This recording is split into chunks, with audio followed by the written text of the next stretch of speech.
Happy New Year, welcome back. This is Sia Hamba. Sia Hamba kukenyan kwenkos. Sia Hamba kukenyan kwenkos. Sia Hamba kukenyan kwenkos. Sia Hamba kukenyan kwenkos. Sia Hamba, Hamba, Sia Hamba. Hamba, Sia Hamba, kukenyan kwenkos. Sia Hamba, Hamba, Sia Hamba. Hamba, Sia Hamba, kukenyan. We are marching in the light of God. We are marching in the light of God. We are marching in the light of God. Put your hands together. We are marching in the light of. There we go. We are marching in the light of. We are marching. We are marching. Marching. We are marching. Marching. We are marching in the light of God. We are marching. Marching. We are marching. Marching. We are marching in the light of God. We are singing.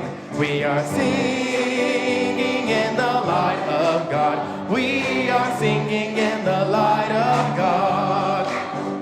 We are singing in the light of God. We are singing in the light of God. We are singing, singing strong. We are singing, singing. We are singing, singing. We are singing in the light of God.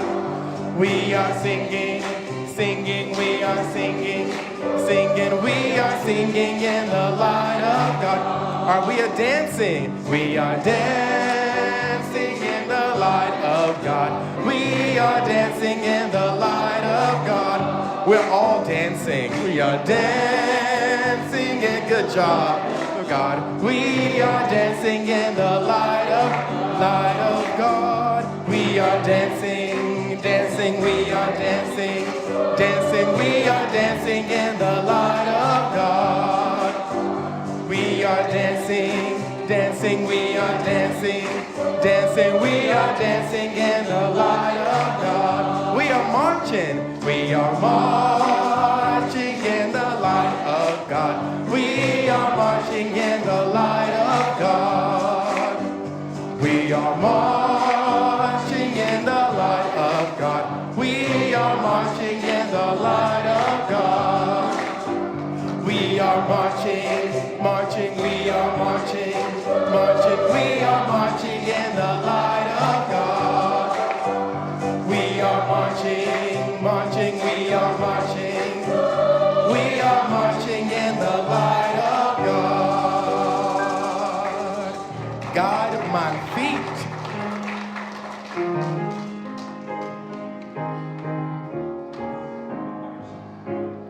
Guide my feet while I run this race. Guide my feet while I run this race. Guide my feet while I run this race. For I don't want to run this race in vain. Guide my feet one more time. Guide my feet while I run this race. Guide my feet while I run this race. Guide my feet while I run this race. For I don't want to run this race in vain. Hold my hand. Hold my hand while I run this race. Hold my hand while I run this race. Hold my hand while I run this race. For I don't want to run this race in vain. Hold my hand. Hold my hand while I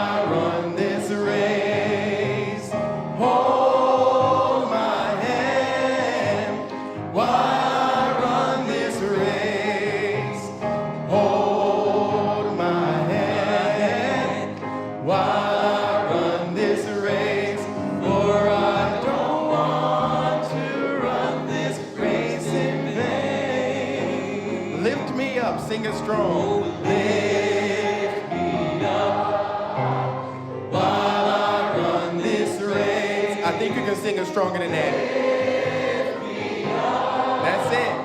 While I run this race, lift me up. Lift me up while I run this race, for I don't want to run this race in vain. One more time, lift me up. Do some harmony. There we go. I see singers in every section. I'm not hearing enough parts. Sing it out. Lift me up. There it is. You have freedom here. Run this race. Lift me up. Oh, lift me up while I run this race, for I don't want to run this race in vain. Last time, guide my feet. Guide my feet while I run this race.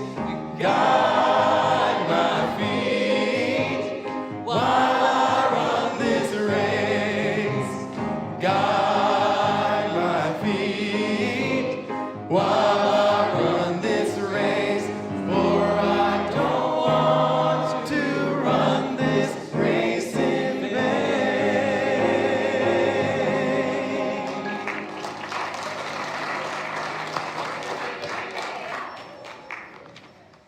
How about that? Good morning. And welcome to UUCA. I'm Jake Morrill, he and him pronouns, senior sabbatical minister until the end of this month at the UU Congregation of Atlanta, where we are transforming lives through courageous action and soulful connection. And we are already moving together this morning here in 2026. With Sia Hamba marching in the light of love, we're reminded that faith isn't just something we hold in our hearts, it's something we do with our lives. And the ancient prayer of Guide My Feet knows that the road can be uneven, the night can be long, and the way uncertain, but also knows that we're not stopping yet. We're keeping on moving.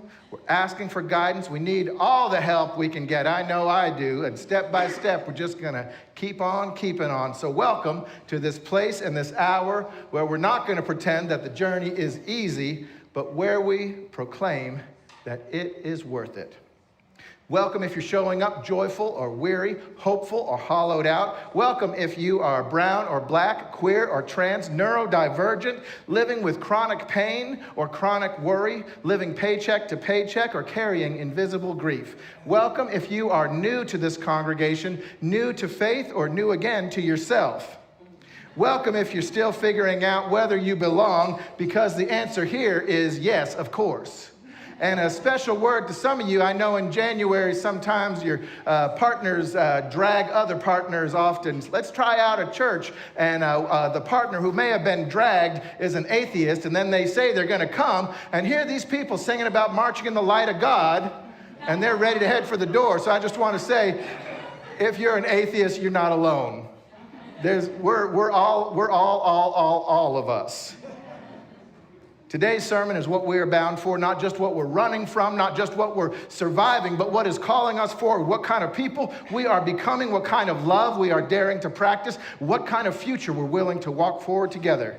Because while, yes, we have questions, we're not just wandering around aimlessly looking for the snack machine in our life. We are bound for dignity, bound for justice, bound for a joy that refuses to be put out. And we're going together, bound for something good. So please turn to your neighbor and tell that neighbor, in 2026, we are bound for good things.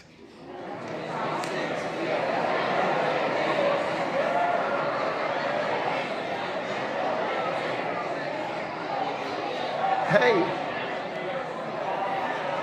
I want to ask you to tell another neighbor now. Turn to another neighbor and say, in 2026, we are bound for good things.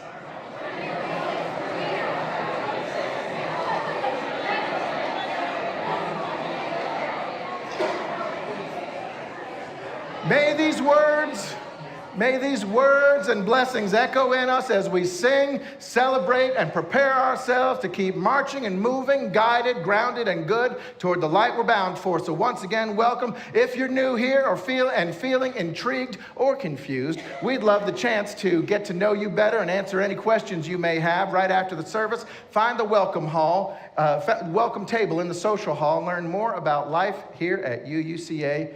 We look forward to getting to know you. Now I'd like to welcome David Black, 5th grader, to light our chalice.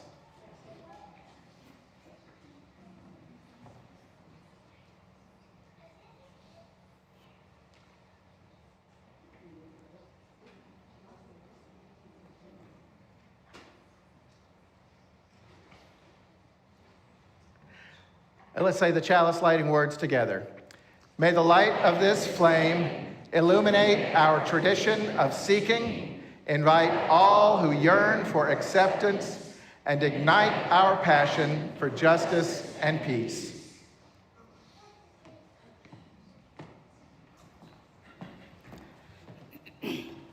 Long ago in 12th century Persia, in a time of deep uncertainty, a Sufi mystic wrote a great spiritual poem. And this morning, we're going to explore that story together. Once upon a time, all the birds of the world gathered. They gathered because something was wrong. The air felt unsettled, the old skies no longer felt safe, the familiar patterns no longer worked. The birds argued, they worried, they named their fears. And finally, they turned to the hoopoe, bright-crested, sharp-eyed, ancient with wisdom. The world is aching, the hoopoe said. We cannot keep circling the same ground. We must seek the Simurgh, the hidden sovereign, the source of truth, the one who holds the patterns of all things. The hoopoe paused. But hear me clearly, she said. This will not be easy. This is not a stroll. This is a climb. The path rises through 7 valleys like steep switchbacks up a mountain. With every valley, the air thins. With every valley, fewer companions remain. She looked at them carefully and said, I can show you the way, but I cannot promise what you will find. Then she asked the question every pilgrimage begins with, who will go? If you are willing to go, I want you to whisper with me, I will. I will. And so the birds lifted their wings and the journey began. And they came to the first valley. It was the valley of seeking. Every direction shimmered with possibility.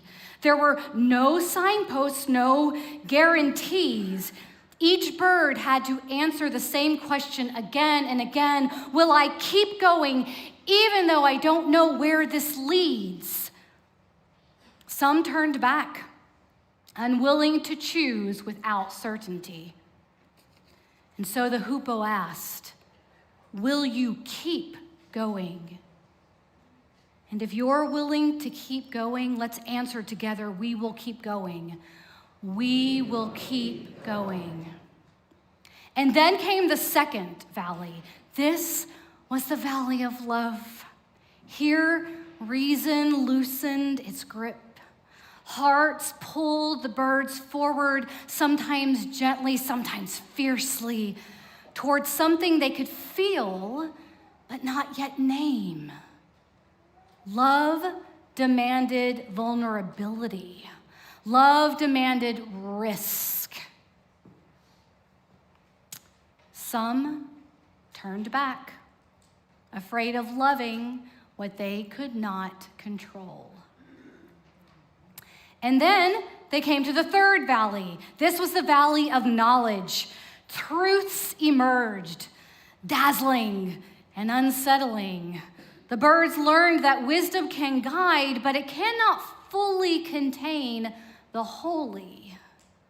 Certainty cracked open. Mystery widened.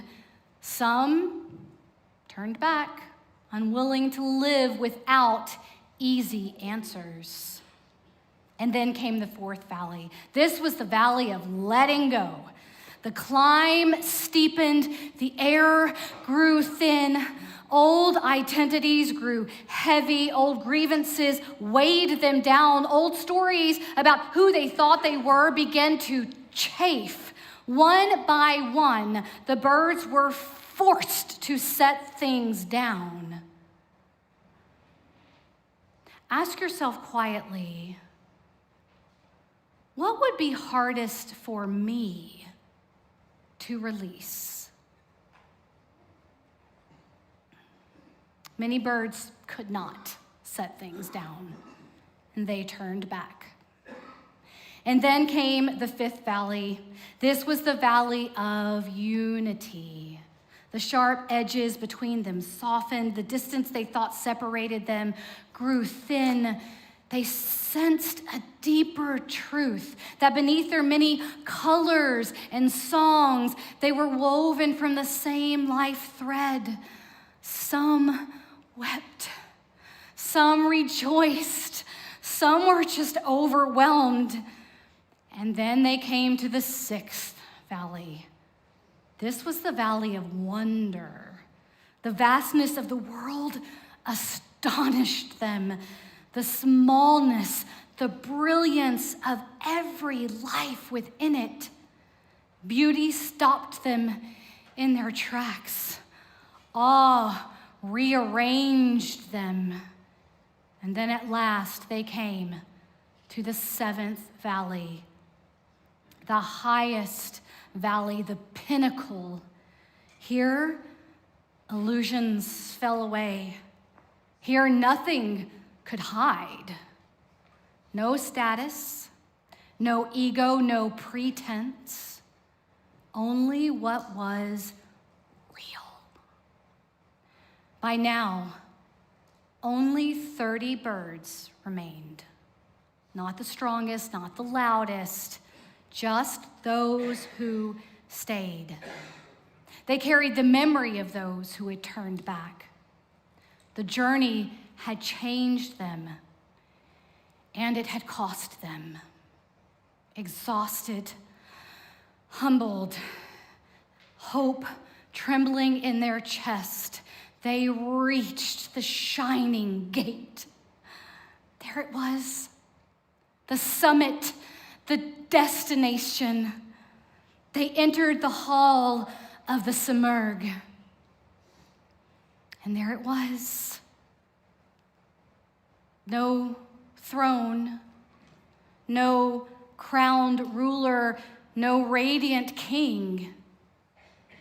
Only a vast, luminous mirror. They waited. They searched the hall. They whispered, "Did we come all this way for nothing?" They drew closer. And in the mirror, they saw themselves together as they truly were. The hoopoe spoke, her voice gentle as the dawn. "You have sought the Simurgh," she said, "and here you stand, meaning 30, Murg, meaning birds, 30 birds, Simurgh. The beloved you traveled so far to find," she said, "is who you have become together." And here's the heart of the story. The pilgrimage did not lead the birds away from themselves. It led them home, not to where they began, but to who they had been coming all along. The pinnacle was not an escape from the world. It was a revelation that sent them back into it, changed. And so now, companions, look at yourselves. Look at the faces around you. These are your fellow travelers. This is the flock. And here is the question the story leaves us with. What part of you is waiting at the summit, not to rule you, but to recognize you? May our pilgrimage this year, this life, lead us not away from who we are, but back to who we are becoming together. Amen? So I would like to invite the Sweeney Black family to the chancel to lead us in this morning's movement prayer. And as they make their way here, I invite you to rise as you are willing and able and join us.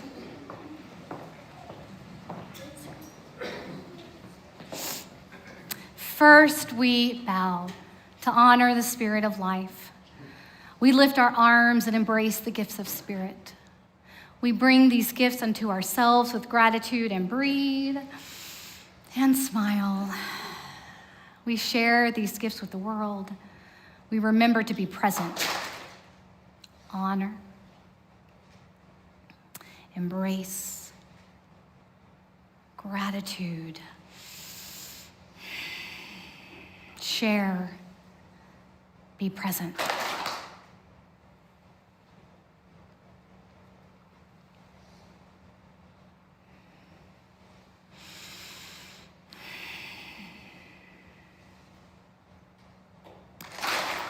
Amen. Blessed be.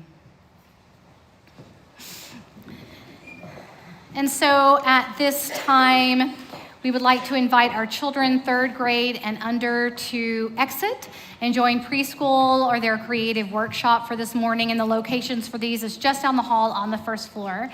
And as our children recess, please take this opportunity to greet your neighbor, especially someone you haven't met.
I have often dreamed of a far-off place where a hero's welcome would be waiting for me,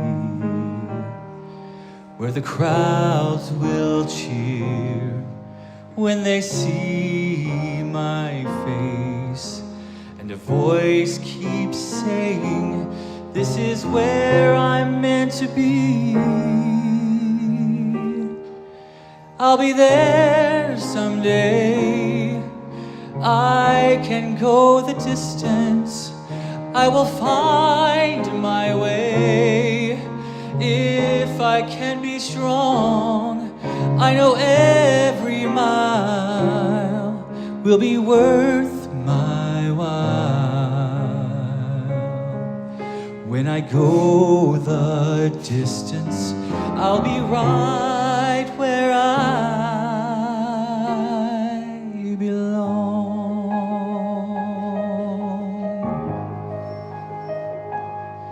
Down an unknown road to embrace my fate.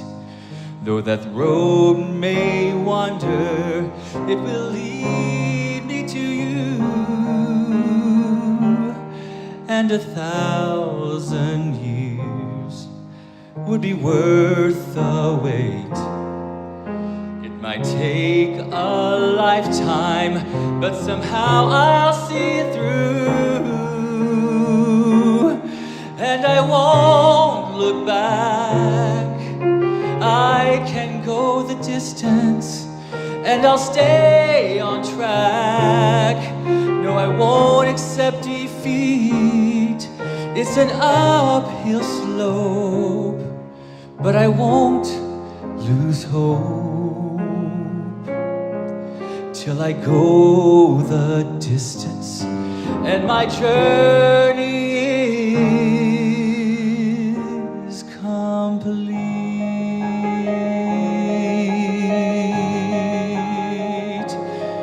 But to look beyond the glory is the hardest part. For a hero's strength is welcome by his heart. Oh yeah.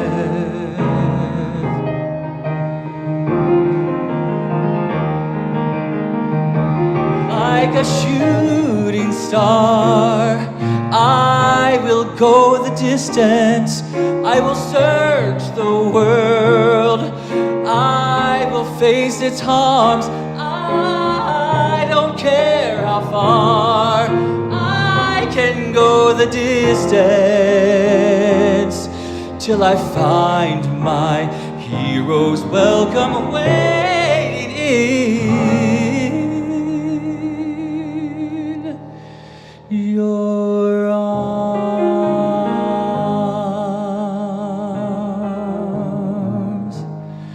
I will search the world. I will face its harms till I go the distance and I find my way to you.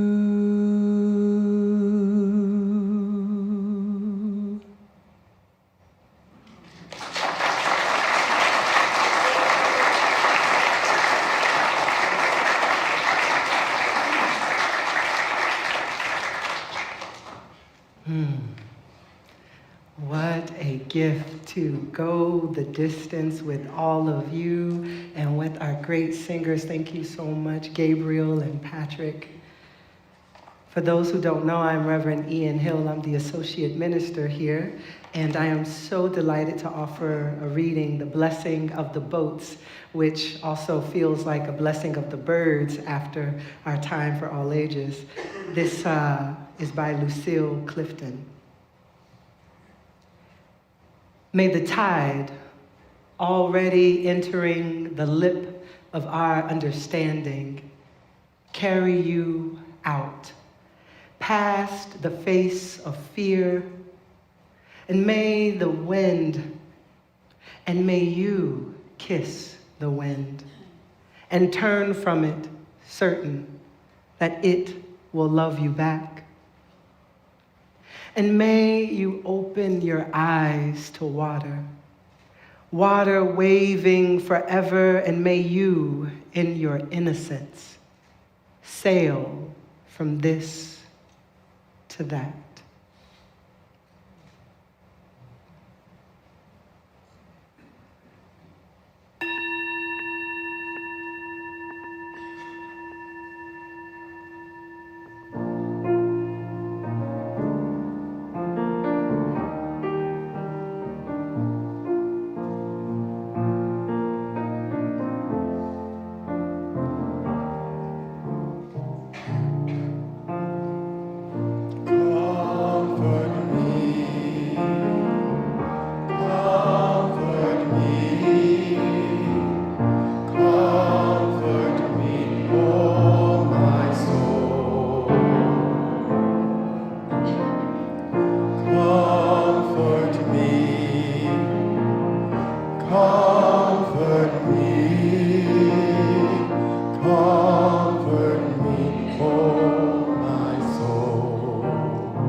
Dance with me, dance with me, oh my soul. Dance with me, dance with me, dance with me, oh my soul. If it is available to you, let us put hands on hearts. Feel the heartbeat, connection to life. Breathe in peace. And say to yourself silently, I will love myself. I will love others. And that love can heal the world.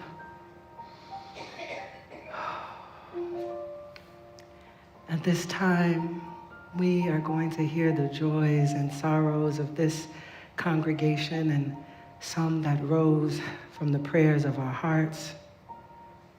We lift up those in our community who woke up today with not enough food, with not enough shelter, with not enough safety, including some in this congregation, perhaps some in this very room or watching online.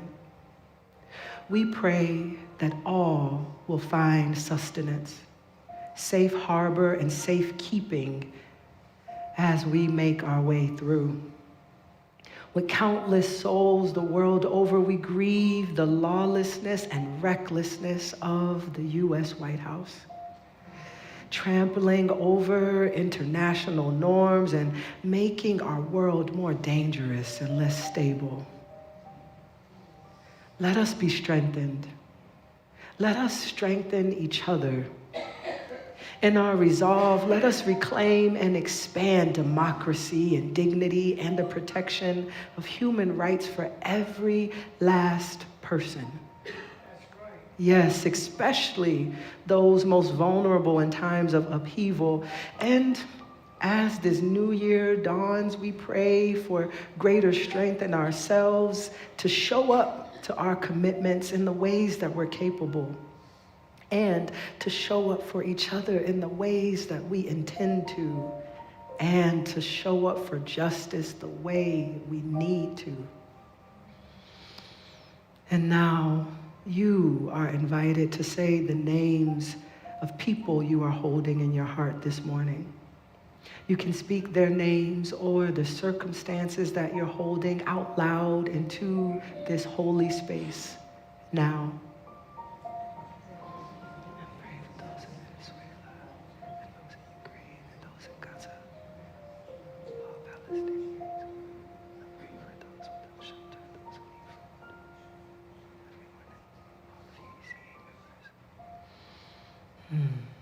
May all beings find connection. May all people find comfort.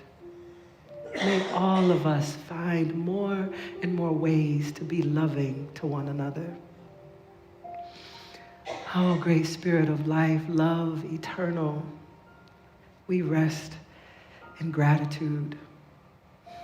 We surrender to a mystery beyond ourselves, and we ask for forgiveness for our own mistakes, perhaps those times when we have been thoughtless or selfish. Breathing in and out, we offer grace. We forgive ourselves and we forgive each other, and we begin again in love. Let us further calm our bodies and our minds. Again, breathing in peace and exhaling. We relax further into this space that our intentions make sacred. And we enter the silence.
many of you have heard of Diverse, Revolutionary, Unitarian, Universalist, Multicultural Ministries?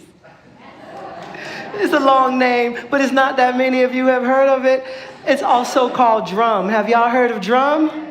A couple of more people have heard of Drum. So for those who don't know, Drum, aka Diverse Revolutionary UU Multicultural Ministries, is the oldest and largest UU people of color ministry and anti-racist organizing community in North America.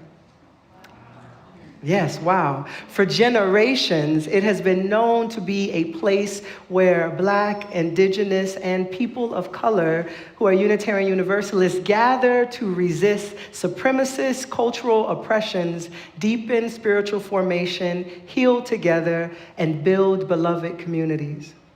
I also want to share briefly what Drum has meant for me personally. When I was a newer Unitarian Universalist, I often found myself as one of very few people of color in spaces. And as much as I love this faith, I also felt the weight of isolation. Drum, in this way, became a refuge.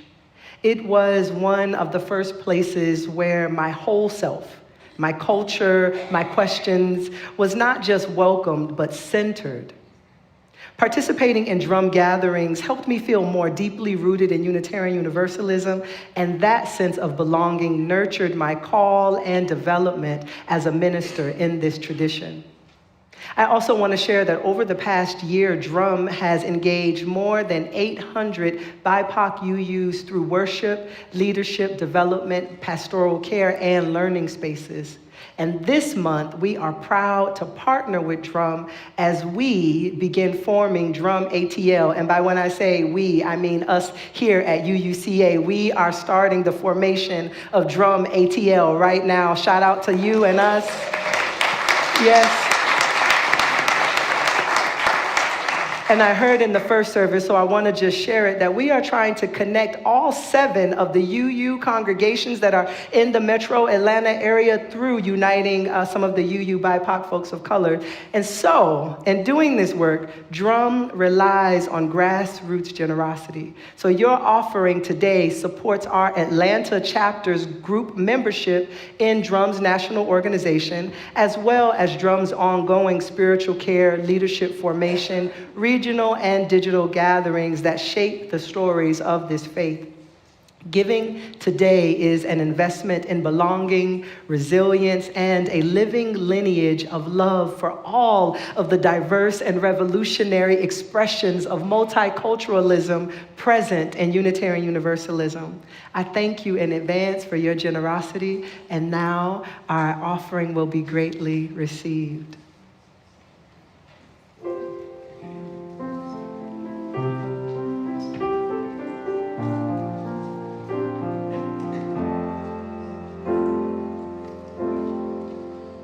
I have climbed highest mountains, I have run through the fields only to be with you, only to be with you. I have run, I have crawled, I have scaled these city walls, these city walls, only to be with you. But I still haven't found what I'm looking for. But I still haven't found what I'm looking for. I have spoke with the tongue of angels. I have held the devil in his hand. It was warm at the night, and I was cold as stone. But I still haven't found what I'm looking for. But but I still have not found what I'm looking for.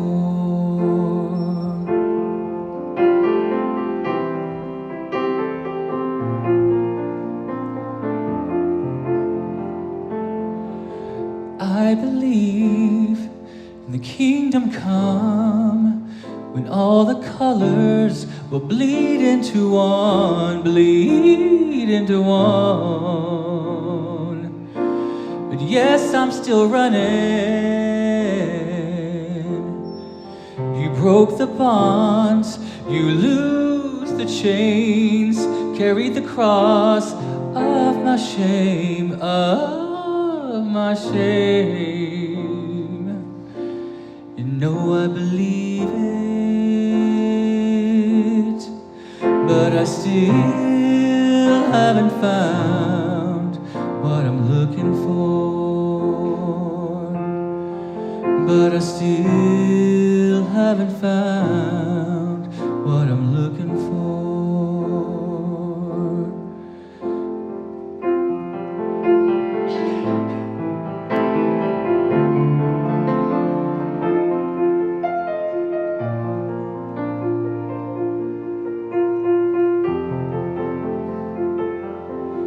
But I still haven't found what I'm looking for. Have you still not found what you're looking for?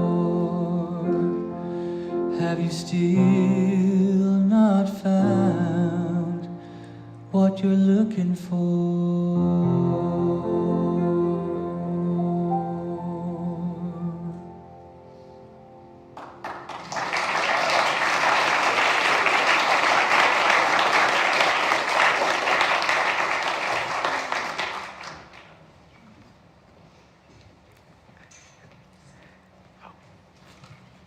It just keeps coming.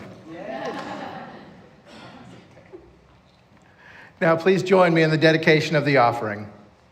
To the work of this congregation, which is weaving a tapestry of love and action we call community, we dedicate our lives and these our offerings.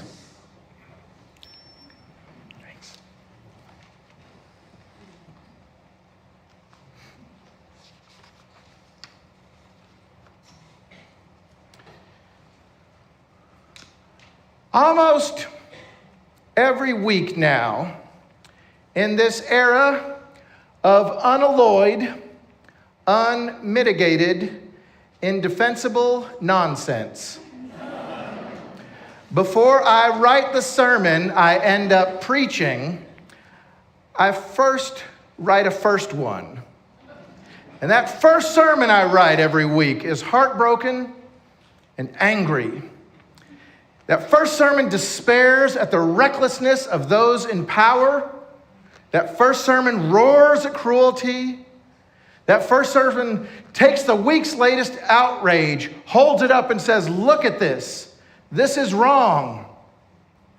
And this week, after Venezuela, that sermon practically writes itself.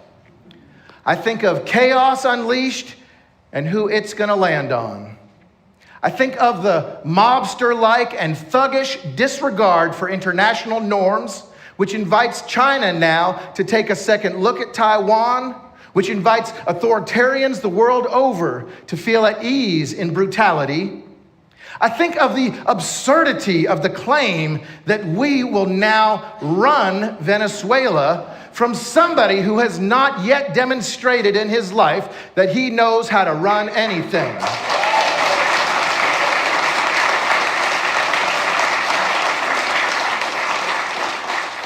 So I think about all this and I get angry. And I want to say a word about anger because anger is useful. It tells us what we need to defend and protect. But anger ultimately is insufficient. Outrage, when the dust settles, is not a compass. Outrage can tell us what we're against, but it can never tell us where we need to go. And if church becomes only a place to recycle the political adrenaline of the week, to repeat the headlines and hot takes we already know from reading the very same media outlets, then we have confused agitation with orientation. Outrage is not a compass. So every week, I tear that first sermon up, not as denial, not as disengagement, but as discipline. And when I do, I try to remember something older than this current news cycle, even older than this country, which is that there is nothing new under the sun. Wickedness, I think, has always been with us. After all, this White House, which now does damage with seeming impunity, was built over 200 years ago by enslaved hands. This nation, which speaks so fluently about freedom, has long practiced domination, especially in Latin America. So in this country, let's be clear, there has been no clean chapter, no innocent age. There is only and ever the long unfinished struggle to become at long last what we say we believe. And so in moments like this, the deepest danger, I believe, is not whatever the president has done. The danger, I think, is what chronic outrage will do to us. How it scatters us, how it makes us reactive, how it leaves us roaring and unrooted. And a people of promise and purpose can't afford to linger there long. Staying mad doesn't serve us. So today, before we take one more step into the still dawning year of 2026, I want to invite us all to remember the wider story of love that we're walking and moving inside of, and what we are bound for. This morning, when I say what we are bound for, I'm talking about two things. They're related because, as I see it, we are a people of promise and of purpose. The first, what we're bound for, is about the ties that bind us. Why on earth we would join our lives with others in covenant. In other words, how we're a people of promise. And after that, the second, what we're bound for, is about the journey UUCA has up ahead if it wants. When we join our lives together, where will it take us? In other words, as we look forward, how will we be a people of purpose? So first, what we're bound for, what binds us, the promise, covenant. I want to tell you one way that I experience covenant in my life. In 2 weeks, I'm going to sit down with my old friend and writing accountability partner, Stephen Schottenfeld. He will have read something that I've written. And because he loves me, he's going to tell me the truth. Not the cruel truth, but the hard truth, the faithful truth. That's what covenant looks like to me. And Stephen and I have been doing this now for coming up on 30 years. Because Stephen believes that I can be better and do better. When we sit down, I know he's going to call me to higher ground. He's going to point to the places where I settled or compromised, where I protected my ego instead of serving the work. And I've learned that I won't always enjoy hearing it. But I have learned to trust it. I trust people who tell me the truth. Because this honesty is rooted in commitment, not contempt. To me, this is something of what covenant looks like a mirror, like what LB held up to us all. So think about yourself here in January 2026. If you were going to take your own relationships into the shop for an 80,000-mile maintenance check, what do you think the inspection would show? How honest are you being with your fellow travelers, your companions here at UUCA? How vigorously are you inviting each other to come to higher ground? Or, flipped the other way, how much are you inviting your companions to be honest with you? How much do you greet one another in the spirit of humble confession, asking for accountability, asking for the help to get to higher ground? Are you allowing yourselves to make memorable and game-changing impact on each other? Are you getting deeper than nice, further than chit-chat? in your relationships with people at UUCA? Are you being bold and transformationally risky in how you relate? Covenant is what happens when we give other people permission not to control us, not to shame us, but to call us with gladness and courage toward who we are becoming. When we live by a promise, we're not bound by each other as if we were trapped. We are bound for each other, for your becoming, for my becoming, for a future that we cannot reach alone. So let us make this a place anchored in a promise that deep, a place where we practice telling the truth in love, a place where we learn how to hear hard things without breaking apart, a place where we are called again and again to higher ground. And because covenant is our compass, here is the next question. When we do bind our lives together as one, when we give ourselves to each other, what kind of journey is UUCA actually set out on together? In that second sense of what we are bound for as a people of purpose, not only a people of promise, what is up ahead? This past week, an inspiring group of Buddhist monks made its way through Atlanta on a cross-country walk for peace. They're going 2,300 miles from Fort Worth all the way up to D.C. Maybe some of you saw them? Yeah. I think they changed the moral landscape of every place they passed through. I would aspire to do the same in my life. We heard the story earlier about the Simurgh, the 30 birds in that old Persian tale who travel across valleys and adversity toward the divine.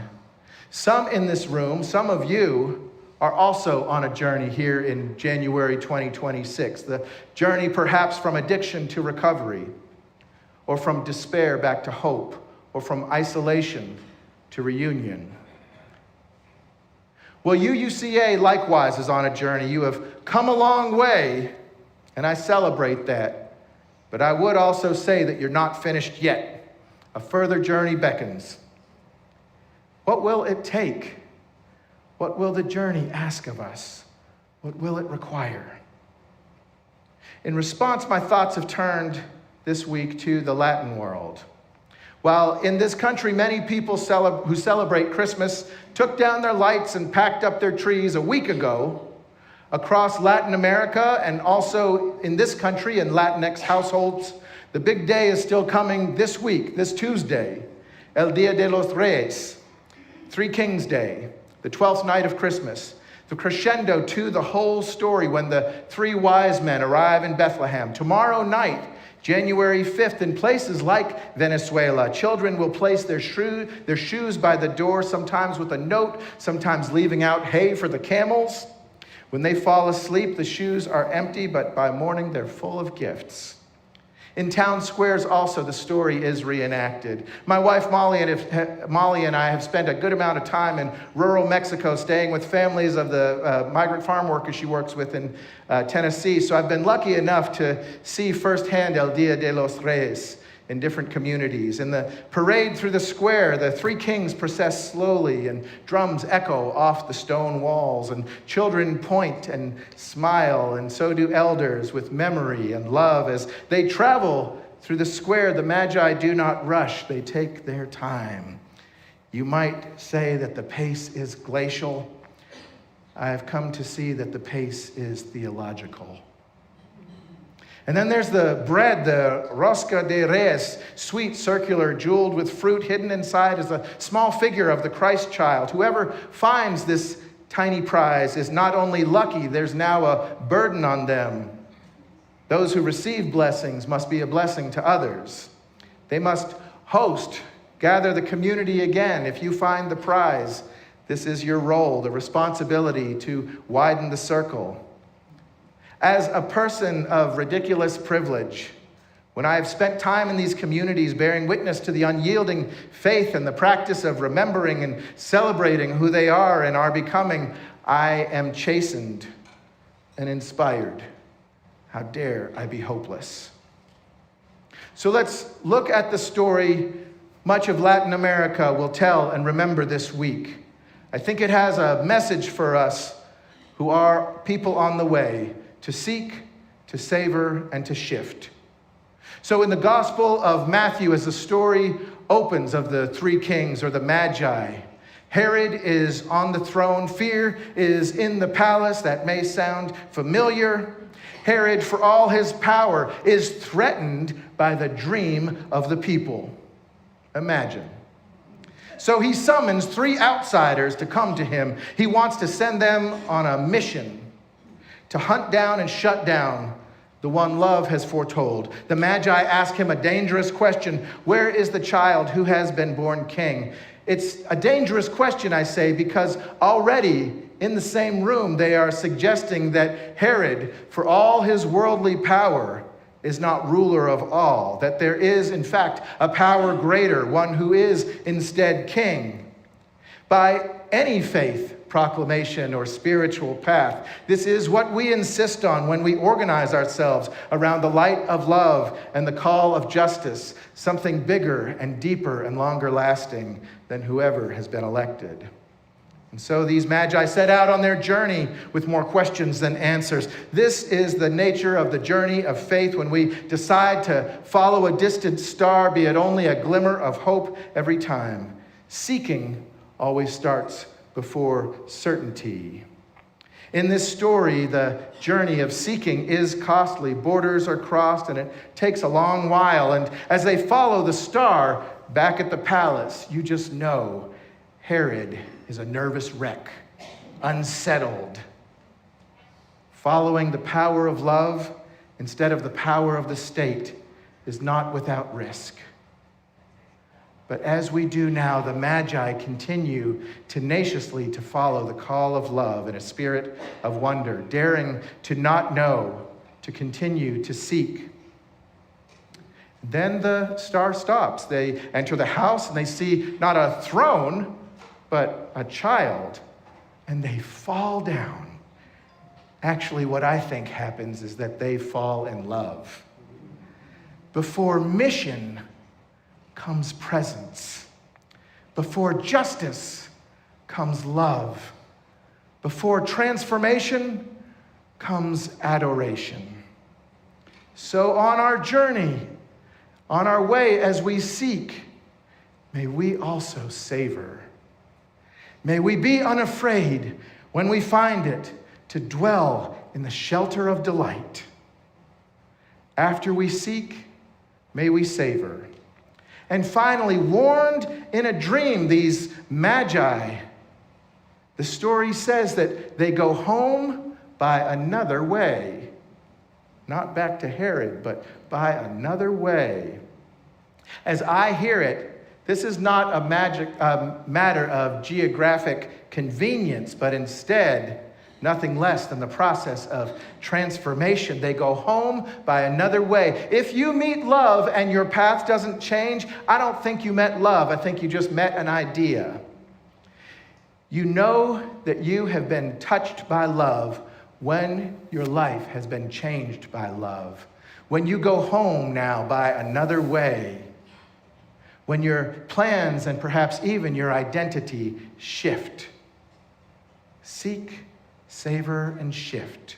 3 modes of the journey toward love and delight. That's the journey of the Magi as they seek love and savor love and shift how they travel in response to love. So here's a question I hear this story asking us as people on a journey, as a people of promise and purpose. Where are we now being invited to seek, to look up in wonder instead of scrolling past in despair, instead of settling into certainty? Where are we being asked to savor, to linger in love long enough to let it soften what fear has hardened? How will we let ourselves wallow in the presence of each other and the gifts we each bring? How will we savor in 2026? And where, because love has changed you, because love has changed us, do we need to shift course? How, like the Magi, Do we need to go home another way? To stop cooperating with what diminishes life? Because faith is not about finding meaning in some online article and returning then to business as usual. Faith is about finding love, giving our lives over to it, and because of it, choosing another way home. UUCA, this week and every week, we are living in a Herod kind of world, but this week and every week, Herod doesn't get the last word. The power of the universe, the power of life and of love is still hanging stars in the sky. There are signs we can follow, invitations that beckon, and we will not walk this road alone. We are a people of promise and purpose. When we are not strong, we will lean on each other. When the road feels long, we will lean on love. When courage runs thin, we will lean on our ancestors who walked before us. When hope feels fragile, we will lean on the promise that love wins in the end. As a people of promise and purpose, we are bound for becoming, and we get there the only way anyone ever has, all together, one step at a time. So when the night is long and the way is not clear, let us lean on that.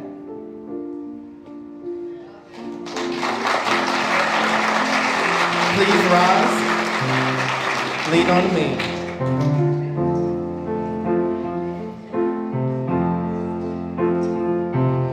Sometimes in our lives, we all have pain, we all have sorrow, but if we are wise, we know that there's always tomorrow. Lean on me when you're not strong, and I'll be your friend. I'll help you carry on, for it won't be long till I'm gonna need somebody to lean on. Please swallow your pride. If I have things you need to borrow, for no one can fill those of your needs that you won't let show. Lean on me when you're not strong, and I'll be your friend. I'll help you carry on, for it won't be long till I'm gonna need somebody to lean. Just call on me, brother. Just call on me, brother, when you need a hand.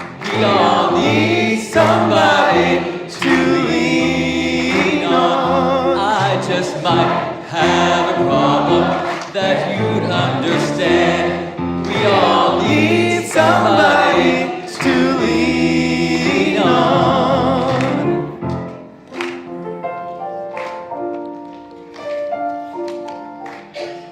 Friends, we are bound for transformation here in 2026 through the love that won't quit. On the road up ahead, let us lean on each other and let us be found singing in joy and in justice. Well, if there is a load that you have to bear, that you can't carry, I'm right up the road. I'll share your load if you just call. Last time, lean on me. Lean on me when you're not strong.